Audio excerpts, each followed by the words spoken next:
महामारी से लड़ने की रणनीतियों के लिए सरकार की प्लानिंग में सीधे हस्तक्षेप से बचने की केंद्र सरकार के आग्रह पर कोर्ट ने साफ कर दिया है कि वह मूक दर्शक बनकर नहीं रहेगा, क्योंकि नीतियों की न्यायिक समीक्षा उसका कर्तव्य है।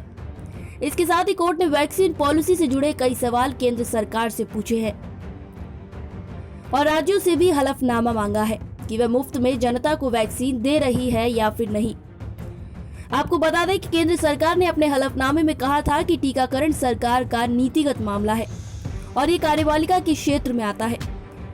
कोर्ट को टीकाकरण नीति में दखल नहीं देना चाहिए, जिसके बाद कोर्ट ने आदेश में कहा कि अधिकारों के बंटवारे से कोर्ट का नीतियों की समीक्षा करने का क्षेत्राधिकार खत्म नहीं हो जाता। जब कार्यपालिका की नीतियों से नागरिकों के संवैधानिक अधिकार बाधित हो रहे हो तो उस स्थिति में संविधान ने कोर्ट को मूक दर्शक नहीं बनाए रखा है। नीतियों की न्यायिक समीक्षा करना कोर्ट की ड्यूटी है और इस वक्त कोर्ट डायलॉग ज्यूरिडिक्शन निभा रहा है, जिसमें लोग महामारी प्रबंधन से संबंधित परेशानियां लेकर आ रहे हैं। कोर्ट देखेगा कि नीति संवैधानिक तौर पर खरी है या फिर नहीं।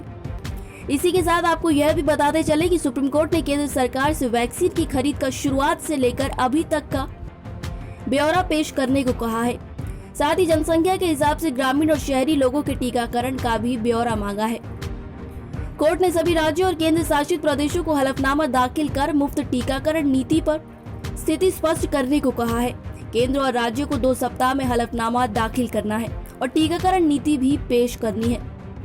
सुप्रीम कोर्ट ने वैक्सीन की कीमत को लेकर भी केंद्र सरकार से सवाल पूछे हैं, जिसमें अलग अलग वर्ग के लिए अलग अलग कीमतें शामिल हैं। यह भी पूछा है कि बजट में 35,000 करोड़ रुपए टीकाकरण के लिए थे, इस पैसे का कैसे इस्तेमाल हुआ और इसका उपयोग 18 से 44 वर्ष के लोगों के टीकाकरण पर क्यों नहीं हो सकता।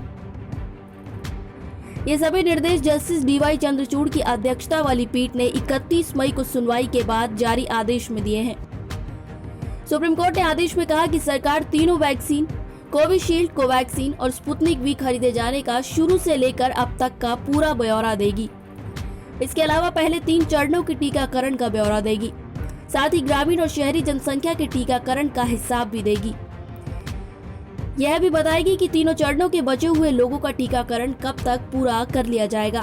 कोर्ट ने कहा कि केंद्र सरकार ने बताया कि राज्यों ने 18 से 44 साल की अपनी जनता को मुफ्त टीका लगाने की घोषणा की है। अगर ऐसा है तो राज्य हलफनामे के साथ टीकाकरण नीति दाखिल करे, ताकि राज्य की जनता सुनिश्चित हो सके कि उसे राज्य के वैक्सीनेशन केंद्रों पर मुफ्त वैक्सीन मिलेगी। कोर्ट ने 18 से 44 वर्ष के लोगों के टीके के लिए ऑनलाइन रजिस्ट्रेशन की अनिवार्यता पर सवाल उठाते हुए कहा कि IT मंत्रालय की 2019-20 की वार्षिक रिपोर्ट देखी जाए तो अभी भी लगभग 13,000 ग्राम पंचायतों में कॉमन सर्विस सेंटर नहीं है।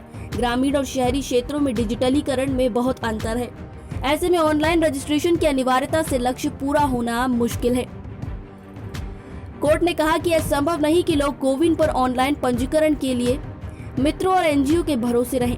अशिक्षित लोगों के लिए पंजीकरण करना कठिन है। पंजीकरण स्लॉट पाने के लिए लोगों के बार बार CSC सेंटर पर जाने से वहां भीड़ हो सकती है। कोर्ट ने कहा कि कोविन और आरोग्य सेतु को क्षेत्रीय भाषाओं में भी उपलब्ध होना चाहिए और इसे दृष्टिबाधितों के लिए भी अनुकूल बनाया जाए। हमारी आज की इस रिपोर्ट में बस इतना ही। मैं श्वेता चौहान, पंजाब केसरी, दिल्ली।